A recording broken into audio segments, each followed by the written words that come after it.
Урматтуу мекендештер, урматтуу Бишкек шаарынын тургундары жана коноктору, бүгүн мен өз калыбым менен Бишкек шаарынын мэрлигинен кетүүнү чечтим.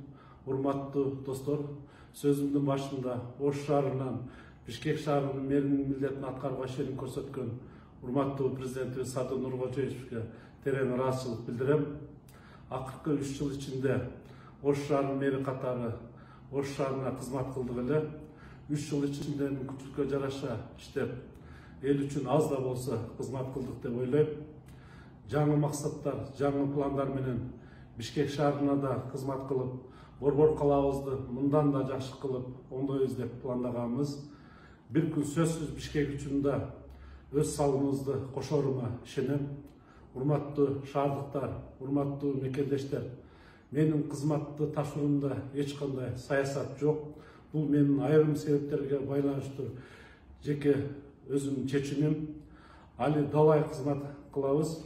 Ким кандай пикирде, кандай ойдо болбосун, бизде биринчи максатыбыз мамлекетке, элге кызмат кылуу. Буга чейинки эл үчүн жасаган аракеттерибизге элибиз өз баасын берет. Буюрса алдыда жакшы максаттар, мамлекет элибиз үчүн кызмат кылабыз деген жакшы тилектерим бар. Жакынкы айларда ал тууралуу кабарлайм. Буюрса, мен ар дайым сиздер мененмин. Кош колдогондорго, сын айтып, бизди чыйралткандарга, жалпы мекендештериме ыраазычылык билдирем. Мамлекетибизде тынчтык болсун, элибизде аманчылык болсун, Борбор калаабыз тынч болсо, өлкөбүз тынч болот. Буюрса, Бишкек өнүккөн шаарлардын катарында болот.